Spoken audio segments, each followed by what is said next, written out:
incantate, che vi devo dire, mi fate commuovere. Le cose belle sono proprio suonare tra la gente, nelle famiglie.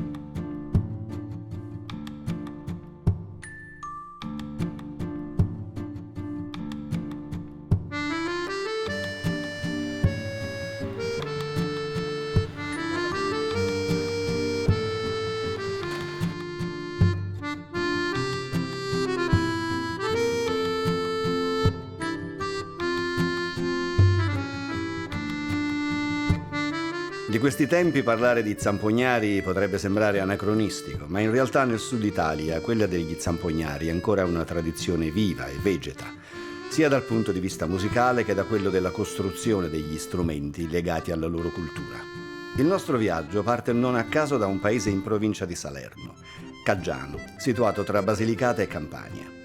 A Caggiano la consuetudine della zampogna è radicata più che altrove. L'etnomusicologo statunitense Alan Lomax già nel 1955 ne diede ampiamente conto.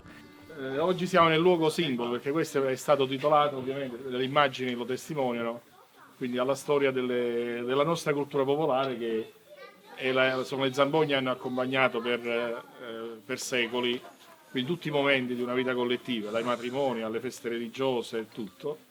E al personaggio che la nostra cultura, ma non solo quella di Caggiano, cioè quella un po' la cultura popolare nel mondo, l'ha valorizzato. Quindi è quel signore che nella prima foto in alto, Alan Lomax, che a distanza ormai di qualche 10-15 anni dalla morte, a livello mondiale gli hanno riconosciuto quelli che sono stati i grandi meriti di aver valorizzato e fatto conoscere nel mondo e raccolto questa grande cultura popolare.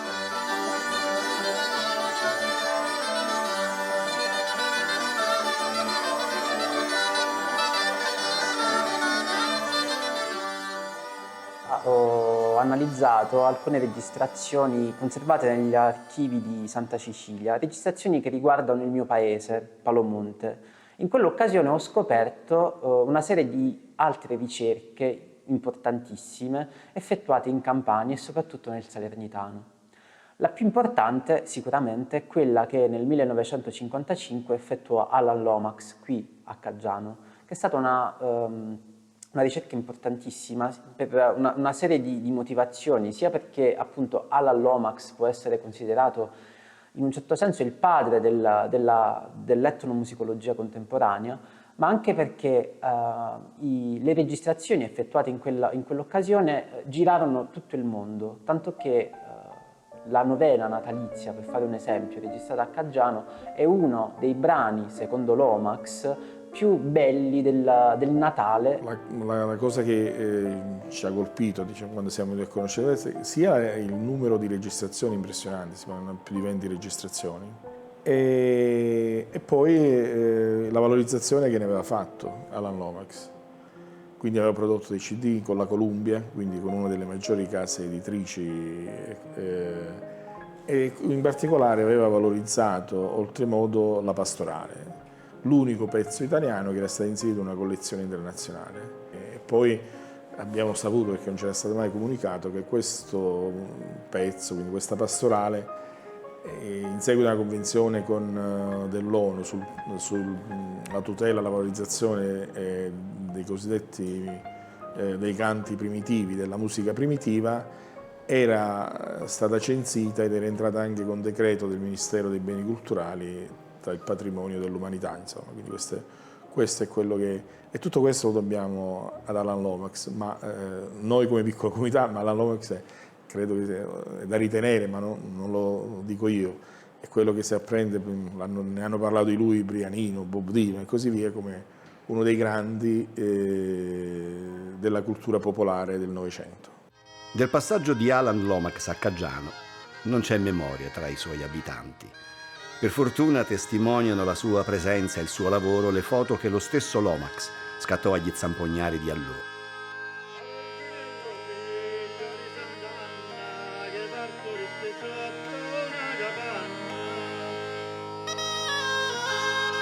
Altro aspetto interessante della vicenda Lomax a Caggiano è che nessuno degli zampognari dell'epoca ha saputo nulla delle registrazioni da lui realizzate. Francesco Mignoli, Francesco Navatta, Vincenzo Morrone, purtroppo deceduti, esecutori di quelle registrazioni non hanno saputo mai di questa loro notorietà postuma. Fortunatamente nipoti, figli di questi nostri concittadini hanno continuato questa tradizione delle zampogne e delle ciaramelle. Ho avuto mio padre che è stato quasi uno dei primi con la zampogna con la 6 palme e accordatore qua a Caggiano. È morto a 84, 85, 85 anni, ne sono già 8-9 anni che è morto, e tra cui poi già insieme a lui ho iniziato io. Insieme a me ho coinvolto un po' pure i miei figli. Caggiano era stato anche un posto in cui lui aveva registrato delle cose poi belle, come per esempio la novena, che io particolarmente trovo sempre che è diversa da altre. È una novena molto delicata, molto tenera, non è dura, è fatta con molto amore. Ma questo è quello che succede quando sentiamo dei canti degli anni passati, diciamo, in generale. Allora, degli zampognari bisogna dire che la maggior parte dei zampognari è nata diciamo, apparteneva a un contesto particolare, che erano i pastori. Nel senso che non erano soltanto i pastori che accompagnavano il Natale, ma di fatti la stragrande maggioranza provenivano da famiglie di allevatori e pastori.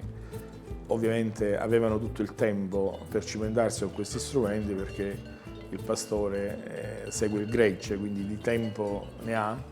Io ovviamente da bambino, da ragazzino, quello che ricordavo e che mi è rimasto un ricordo piacevole è comunque questi pastori che su queste cime e sulle creste delle montagne seguivano i loro greggi e che nel periodo precedenti le festività natalizie, quindi parliamo già da settembre-ottobre in poi, armeggiavano con ciaramelle e zampogne. Quindi in definitiva mettevano a punto quello che poi andavano a realizzare non tanto a Caggiano, ma soprattutto nel napoletano o comunque nelle città, nel salernitano, e quando andavano a proporre per il Natale novene.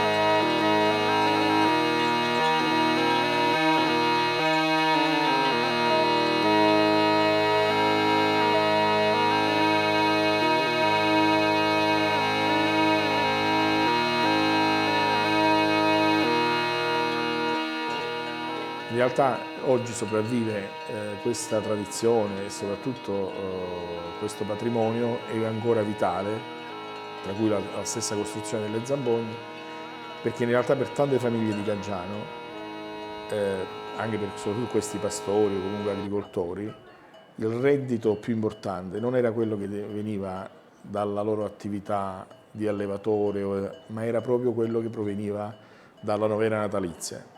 Difatti loro stessi, fermandoci a parlare, mi dicevano: noi alla nostra famiglia portiamo più reddito per le novene fatte a Napoli, soprattutto nelle aree VIP del napoletano, parliamo di Via dei Muillo, Posillipo e quant'altro, che non dal lavoro della terra e così. Una tradizione che si tramanda, e bisogna cercare di mantenerla in un certo modo, perché purtroppo c'è ultimamente, un po' di anni a questa parte, che qualcuno dei nostri colleghi si è comportato diversamente da quella che è la tradizione. Possiamo fare degli esempi, qualcosa che poi a me dà fastidio, sta cosa qua, tipo alle novene molti dei nostri colleghi fanno le tariffe, che è una cosa che per tradizione non esiste. Non è mai esistita. Negli ultimi anni obbligano in un certo senso le persone a rispettare una certa tariffa economica per poter fare la novena, per esempio. È la cosa che a me dà fastidio tanto, perché va fuori la tradizione, va fuori quella che è pure il mio modo di vedere la novena. La novena deve essere fatta a offerta, deve essere una devozione sia da parte di chi la ascolta sia da parte di chi la suona.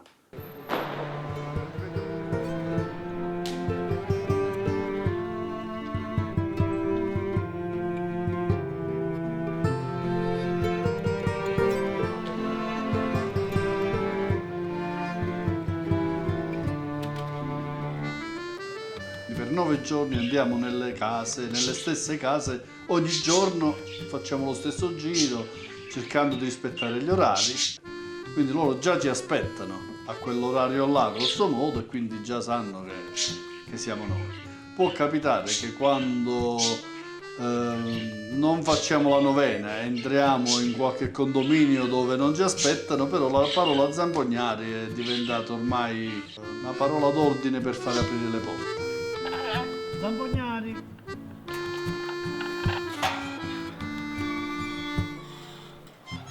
Anche perché poi con lo squillo della caramella diventiamo inconfondibili e quindi diamo giusto la conferma che siamo effettivamente zampognari.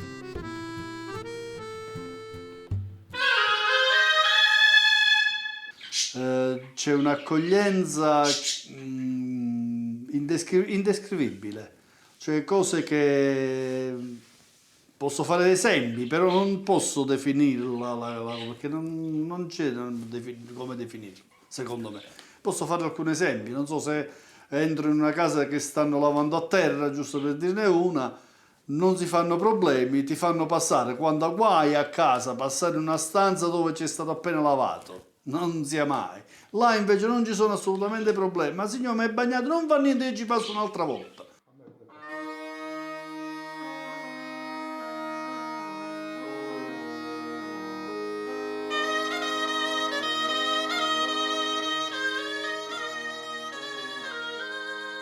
Sono più contenti quando vanno a casa nuova che vada lo zampognaro piuttosto che il prete a benedire la casa. Per noi è un onore assolutamente essere considerati come dei portatori di bene, in effetti questo è.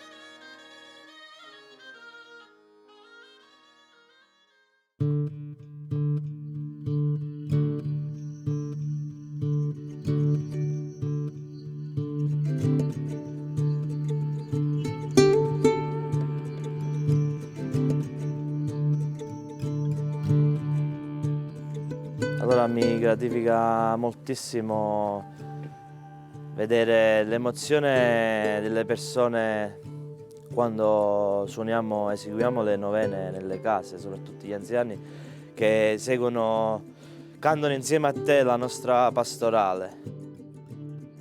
Essere apprezzati in mezzo alla gente, in mezzo alla strada, è molto più come dire, gradevole avere un plauso in mezzo alla strada che stare su un palco con luci che ti indicano. È stupendo stare così in mezzo alla gente e essere gratificato.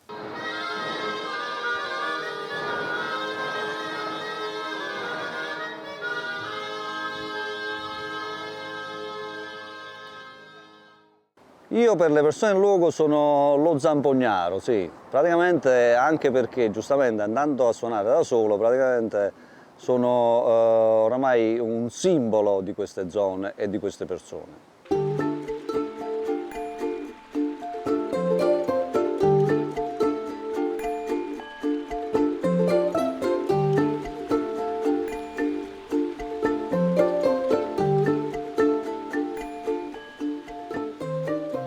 Allora, vengo da Valva, un paesino in provincia di Salerno. In queste zone sono 15 anni che vengo. I primi tempi iniziavo a suonare a Gragnano, poi man mano ho iniziato a scoprire tutti questi posti nei dintorni che sono molto più belli e sono molto più accoglienti perché la gente di paese ha un'altra sensibilità, diciamo, e quindi così facendo ho iniziato a scoprire tutta la penisola sorrentina.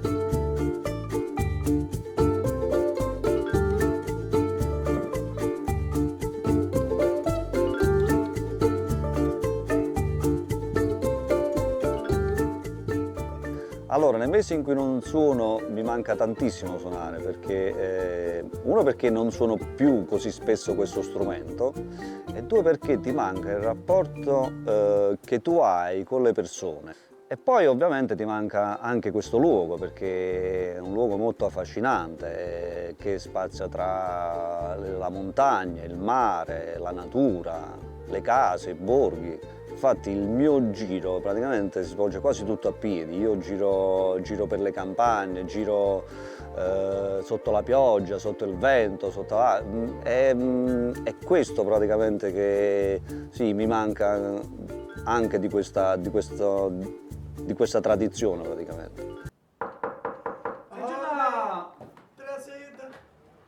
Buongiorno, come sta? Bene, grazie. Tutto a posto?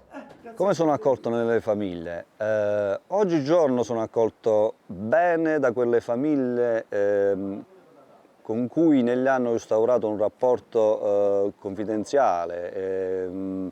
Perché? Perché giustamente durante gli anni hanno acquisito fiducia in me, perché io mi sono sempre comportato bene.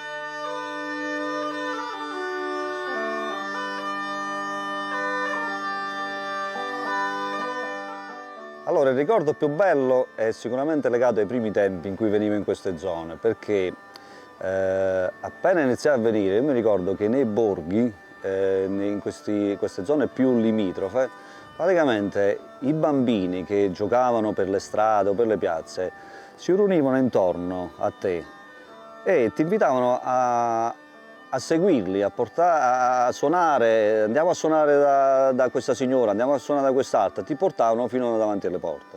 Poi succedeva che arrivare per esempio in un bar dove giocavano a carte e quello che stava giocando lasciava il suo mazzo di carte per portarti a suonare a casa sua. Poi che è successo? È successo che il cambio generazionale ha portato sempre meno a questa cosa, quindi i bambini li trovavi vicino ai computer, la gente non frequentava più il bar.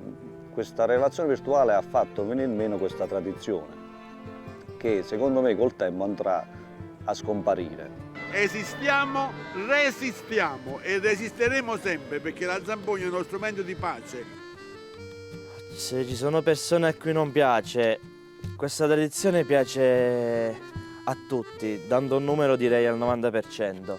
Il problema principale è che molti, soprattutto giovani, se è brutto da dire, se ne vergognano un po', perché dicono è uno strumento popolare, uno strumento pastorale e magari è più figo suonare una chitarra elettrica che una zampogna. Ma sono diversi come forma, ma emozioni, come la dà la chitarra, così la dà la zampogna. Le nuove generazioni non associano più lo zampognaro al Natale. È diventato oggigiorno lo zampognaro forse qualcosa, non direi un incomodo, ma quasi, perché il fatto forse che lo devono già cogliere dentro casa, per loro è qualcosa che li priva non so di cosa, e quindi praticamente credo che nel futuro praticamente uno zampognaro farà fatica ad entrare nelle case delle persone, cosa che non si verificava prima.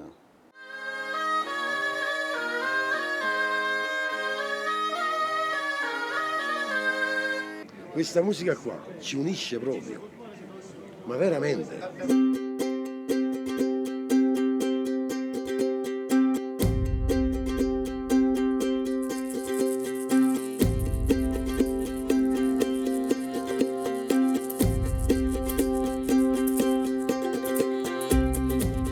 Qui la tradizione delle ciaramelle e delle zampogne è sempre presente nella vita quotidiana. È un patrimonio storico, culturale, è una nostra etnologia. La gioventù d'oggi non crede più a niente, crede solo al consumismo. E io ricordo quando ero bambino si facevano i falò, si facevano tante belle cose che adesso non avviene più. Mi auguro che i ragazzi possano scoprire i vecchi valori di una volta, le vecchie usanze. Rimpiango la mia fanciullezza per queste cose antiche che ci tenevano unite, la famiglia, il rispetto tra genitore e figlio e tutto. È una tradizione che speriamo che non finirà mai, perché è bello proprio, guardate.